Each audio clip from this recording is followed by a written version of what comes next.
All right, Pistons fans, let's talk. Let's talk about Dwayne Casey. Let's say he been here for 3 years, right?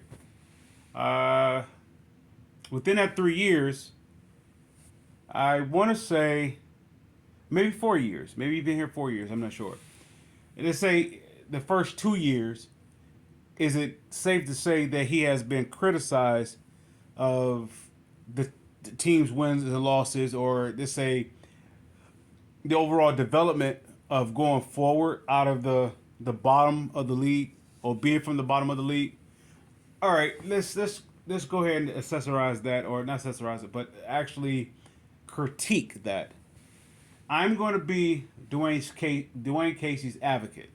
I'm going to actually correct the fans who goes according to what they see. And I'm going to show you that what you see is not really what you see. To get a team to win, it takes what? Go ahead and tell me talent. Go ahead and tell me effort. Go ahead and tell me coaching. Go ahead and tell me unisons, or actually complimenting each other, or that sort of placement. But one thing that I don't hear is that the one crucial area out of every champion team has had this one area above everything else. Of course, you could say the team bought in and all that, yeah, whatever. So there's a team philosophy, and they all was on the same page, and we would say they got to the same prize, which is the championship. They won the title. Well, here's the one key element that every great team has at the top of their to-do list to being great or to being a champion. That's playing hard. Whether if it's showtime, whether it's the triangle, whether it's going to work, whether it's the defense of, or you could say the precision of the San Antonio Spurs teams of Popovich, whatever that you say, you're always going to see hard work. Now, let's say since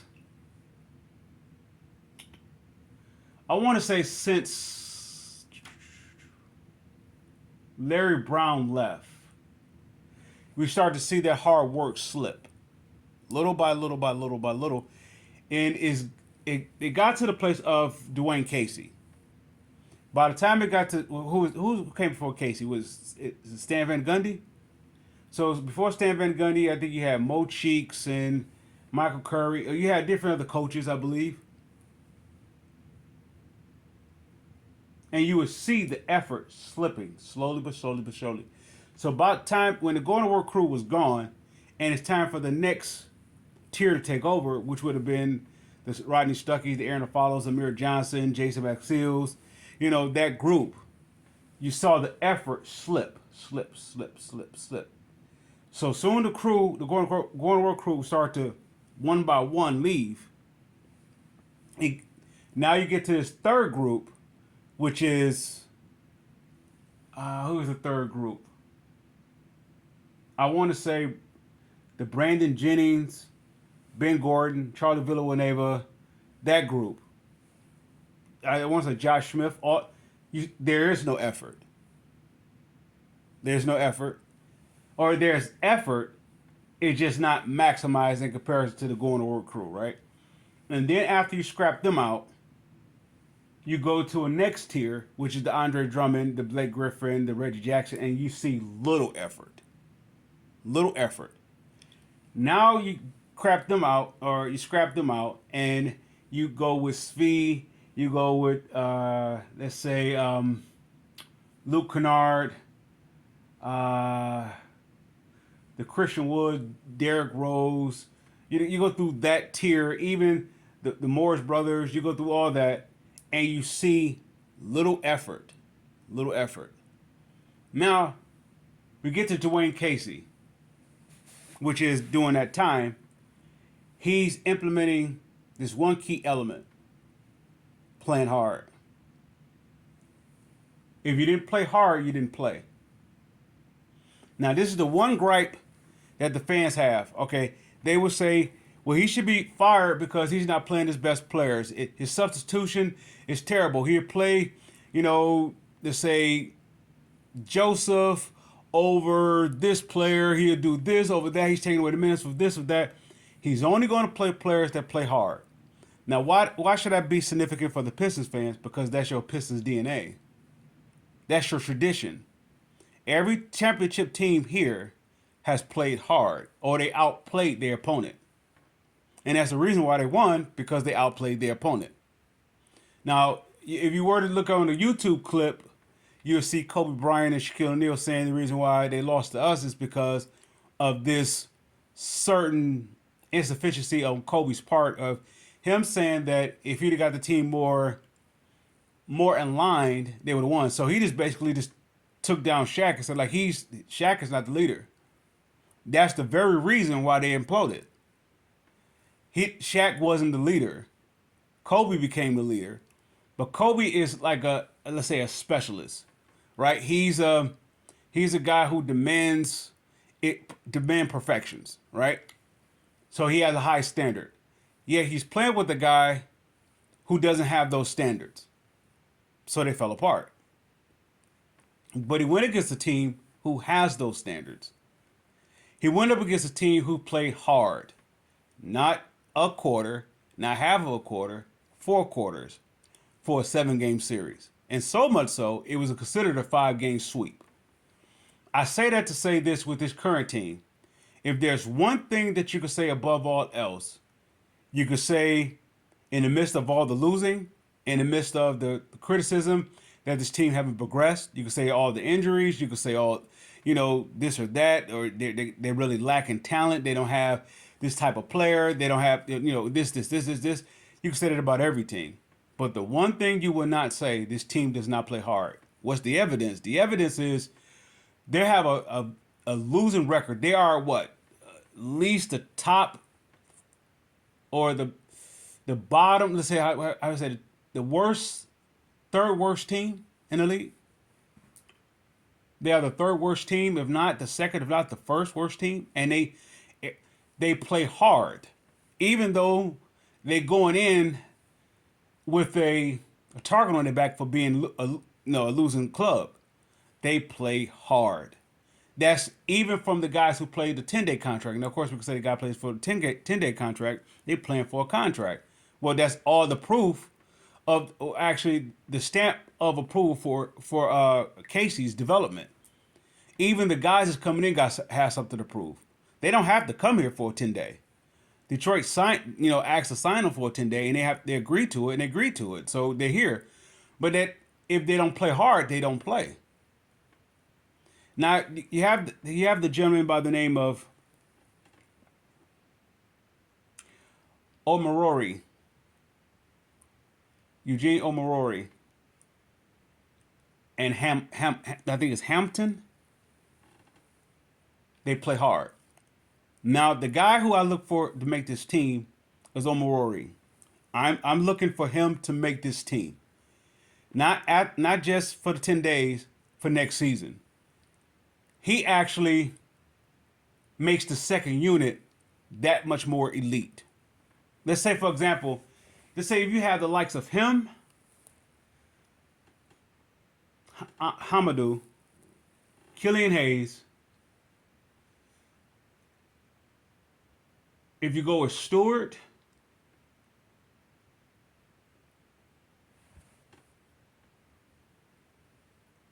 and let's say you have Bogdanovich. How does this team not get you at least 40 points on a given night? How does they not give you 40 points just on effort alone? Just on effort. So, okay, that's more of a defensive-minded effort or hard-working squad. Your starters is Ivy. Better yet, you can even have Bagley with that second unit. Oh, Jesus. Look at that. Yeah, okay, your second unit is Omarori,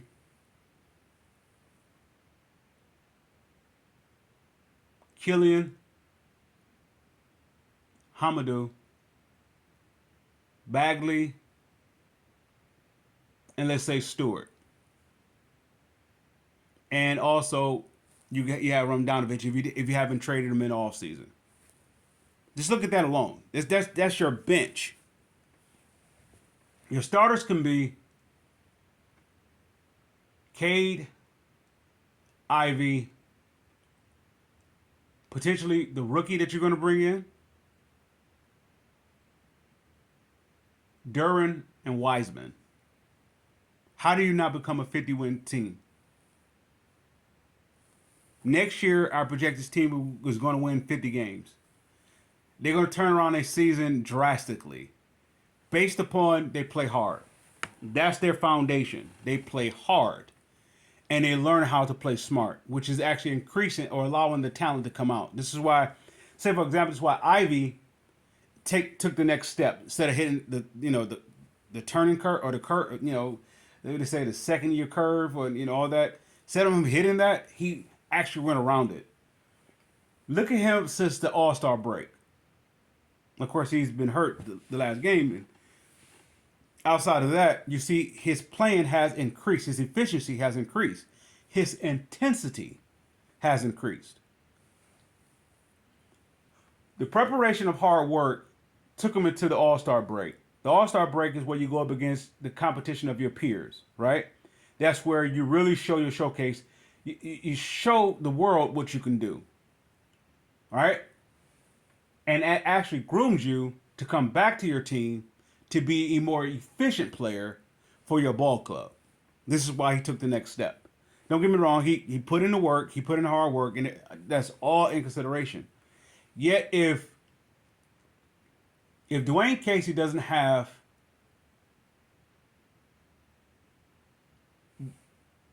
let's say the order that he has or his ways how he does it, people say it could be considered old-fashioned. It's not, it's not beneficial. It's not even winnable. That sort of deal. Yet you see that you see every player that hits that floor plays hard. Wiseman, slight against him that he doesn't play hard. I haven't seen that since he's been in the Pistons uniform. Bagley, he was considered a slouch, gave up in Sacramento. I seen him play hard every time I see him hit the floor. Let's say, for example, Duran, he came in playing hard. He was already that guy, and he just excelled in it. So Ivy was already that guy. He just excelled in it. So I expect Cade to do the exact same thing. Cade is the type of guy. He's like Grant Hill, and I put this in the mind that he's a very matured player. That he's not a problem. I'm not saying any player that we have, any player that we have had in the past are problems. I'm saying that they are a unique player. They're unique, and they can actually adapt to any environment type deal. Versus there being a little, they call it a rookie wall or rookie development or even a process of this altering your game. Cade gets it. I'm not a fan of Cade's per se. In other words, let me rephrase that. I'm not a fan of all the hype that's freely given to him when he hasn't consistently earned it. Now, I understand he's the number one overall pick, and for a team that's in, let's say, dire straits for a face of a franchise to want to be the talk, I understand why people elected him to be that. I get that. I still come from how the Pistons was developed under Jack McCloskey and Chuck Daly and so forth, and Will Robinson and the rest of those guys. I come from that understanding to going to Joe Dumars, John Hammond, and Rick Carlisle to Larry Brown, and how they developed their team. And so I don't just when they give the Pistons, when they give a player any of that the keys to the team, it seems like they take their foot off the gas, so to speak. Grant Hill came in hitting the ground running. He hit it. He was already ready. That was the his development in Duke. It prepared him. His preparation in Duke. Same thing for Ben Wallace. Ben Wallace came here, hit the ground running, hard work. Isaiah hit the ground running, hard work. You can say Joe Dumars, John Sally, Dennis Rodman, Rick Mahorn, Vinnie Johnson, James Edwards. You could go down the list. Kelly Tripucka, all of them. They worked hard. That was up under Chuck Daly. So I expect the same thing, and I wonder what I've said. I said all that to say that it's the Pistons' tradition of hard work, and you see this team working hard. Now, the person that brought this to my attention is interesting enough. Who I look for him to actually take over for Dwayne Casey at some point is Chauncey Billups as head coach. That's if you still want to coach. If not, if you decide to go to the front office. Let's say Chauncey Billups said they asked him a question when he was here, the Portland game, and they asked him, "Are you a fan of Are you been looking at the Pistons and watching them?" He said, "Yeah, I've been watching them." And they asked him, how are you about them losing?" And he says, "Well, you already know how I am. I don't care for the losing." He said, "But I understand. I understand with the group of class. He understands where they are in the stage and their development." And he goes on to say, "One thing you say about them, they play hard." He can identify that when the fans here cannot see it. They look at wins and losses and say like, "Well, we're a terrible team." You know how hard it is to get 12 individuals to play hard when you're losing? To get 12 individuals, no, actually it's like 18 to 20 players they have. To get them, each individual to come out hit that floor, from Joseph to Rodney, forgive me, what's his name? Magruder. You have him. You have anybody that you pick, any person that I even critique or criticize as not Pistons DNA, they even play hard. The problem with them is that they haven't engaged in it on a consistent basis. They haven't made that decision to buy into that. And I'm speaking about Killian Hayes. If Killian Hayes plays hard, I mean, it's not even that he has to give me 13 assists, 13 points, 2 steals, or that sort of thing. It is even he don't have to be efficient at the 3-point line. He don't have to be an efficient scorer. I just need him to play hard. Rather, if you're going to be identified as a defensive player, I want to see you play hard every time you hit that floor defensively. If you're going to play both ends of the court, then I expect you to play hard. If there's one slight against Killian Hayes and all his talents that he can do, it's just the consistency of playing hard.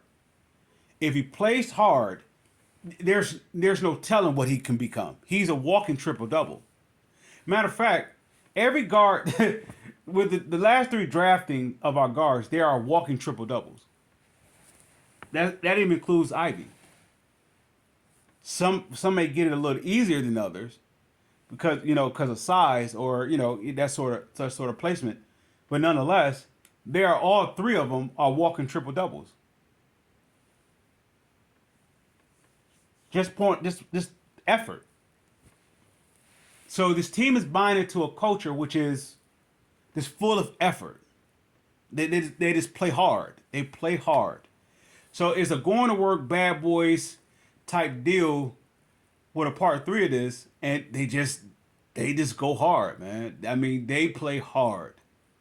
They play hard, and that is a huge props, and I don't think he gets enough credit for that.